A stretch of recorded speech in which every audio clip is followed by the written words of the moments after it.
Hey everyone, how are you all? I hope you are doing very well. So, if you are a banking aspirant, this RBI Grade B notification must have definitely excited you. The official notification has not been out yet on the official website, but from a newspaper release, we have already got the news about the RBI Grade B notification. So, the online application will start from 28th March 2022 and it will last till 18th of April 2022. Okay, so RBI has come up with 294 vacancies this time, and Grade B general vacancies are 238, and then DEPR 31 vacancies, and DSIM 24 vacancies. Okay, so if we talk about your eligibility, minimum age is 21 and maximum age is 30 years. And if we talk about the educational qualification, this point is very important for all of you, that for applying to the Grade B DR general post, you require minimum 60 percentage और equivalent grade, because कई जगहों पे grades भी होते हैं 10th-12th में. सो ये हो गया जनरल के लिए, EWS के लिए एंड OBC के लिए. But if you belong to SC ST and PWBD category then 50%. Okay, and ये 60% आपके बैचलर्स में, आपके 12th में, आपके 10th में होने चाहिए. ठीक है, then only you are eligible. ये बहुत इंपॉर्टेंट पॉइंट है, इसे ध्यान रखिएगा.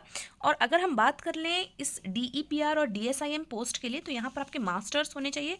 इसके लिए इकोनॉमिक्स में, इसके लिए मैथमेटिक्स में और भी कुछ क्राइटेरियाज हैं.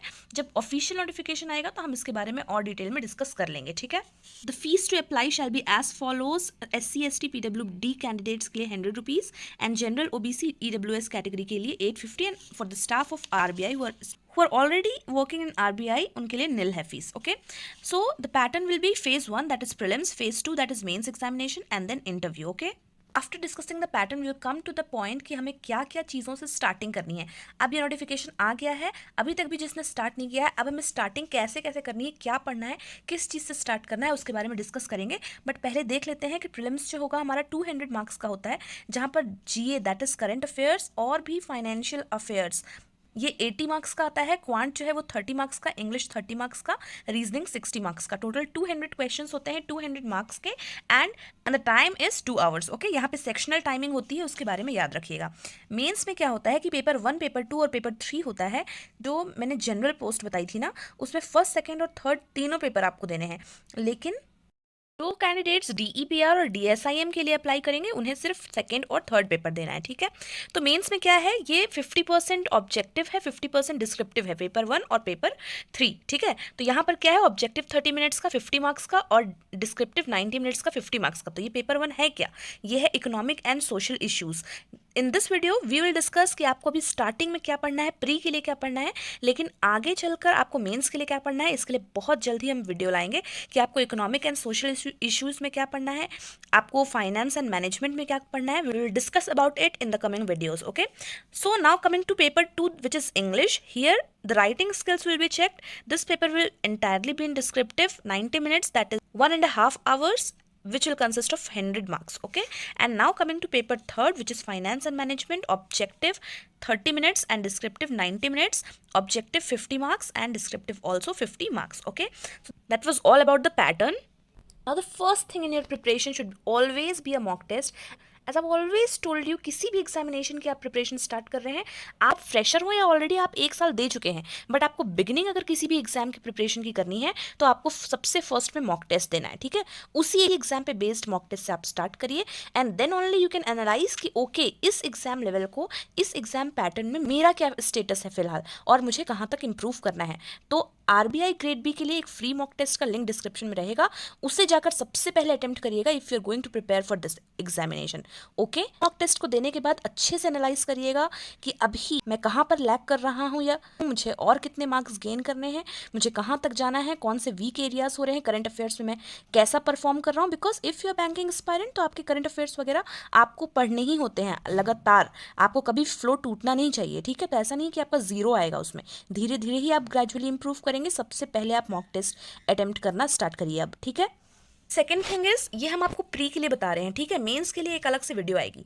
आपको स्टार्ट करना, देखिए मैं यहाँ पे क्वांट, रीजनिंग, इंग्लिश के लिए कुछ नहीं बताऊंगी. I already made a lot of videos. तो क्वांट, रीजनिंग और इंग्लिश के लिए आप नॉर्मली प्रिपेयर करेंगे, बट थोड़ा सा मॉक टेस्ट के लेवल को मिलाकर चलेंगे. ठीक है, देखिए करंट अफेयर्स जो आपका करंट अफेयर्स का सेक्शन है ना, जो मैंने आपको बोला जीए, जिसमें कि आपको मैंने बताया 80 मार्क्स का आता है, ठीक है, उस 80 मार्क्स को ही अगर आपने बिल्कुल उसमें एक्सेल कर लिया तो आपका कट ऑफ क्लियर हो जाएगा।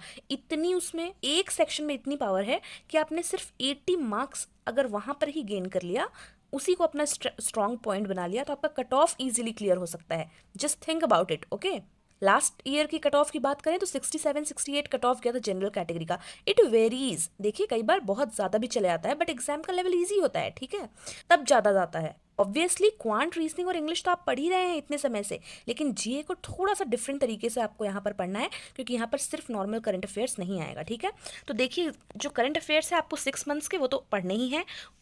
उसके बाद इन एडिशन आपको रिपोर्ट्स और स्कीम्स, जो भी 6 मंथ्स में बहुत important reports and specially related to finance और इकोनॉमिक इश्यूज से रिलेटेड या आरबीआई से रिलेटेड कोई भी रिपोर्ट्स और स्कीम्स वगैरह जो भी आई होंगी 6 मंथ्स की, वो आपको पढ़नी है। द हिंदू एडिटोरियल आपको मैं डेली कहती हूँ कि आपको डेली बेसिस पे द हिंदू एडिटोरियल को फॉलो करना ही है, एंड उसमें से कुछ main important words, difficult words निकाल के वो कैब अपनी स्ट्रेंथन करिए।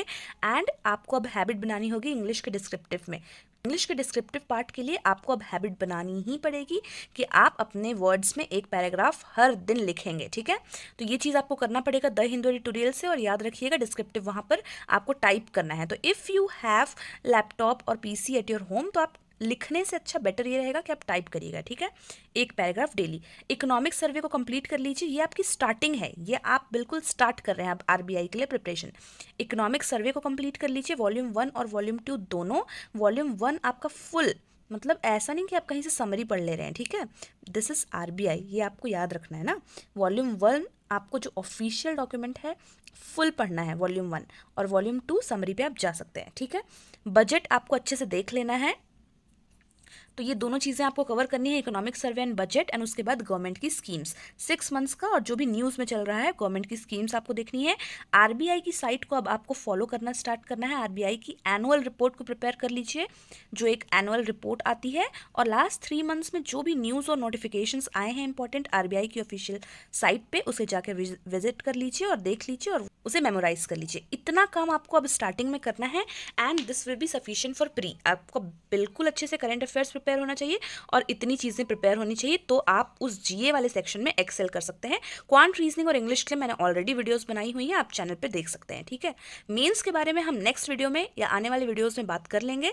अब आपको इस सेशन में कोई भी डाउट होगा तो आप मुझे कमेंट में पूछिएगा। That was all for today, and now in addition to RBI notification, आपने सुना होगा ईसीजीसी पीओ का भी नोटिफिकेशन आया हुआ है, उसके बारे में थोड़ा सा डिटेल हम नेक्स्ट वीडियो में बात करेंगे, लेकिन उससे रिलेटेड भी एक फ्री मॉक आपको डिस्क्रिप्शन में मिलेगा, उसे जाकर आप अटेम्प्ट करिएगा, ठीक है। आपको जो पैटर्न है ना समझ में आ जाएगा।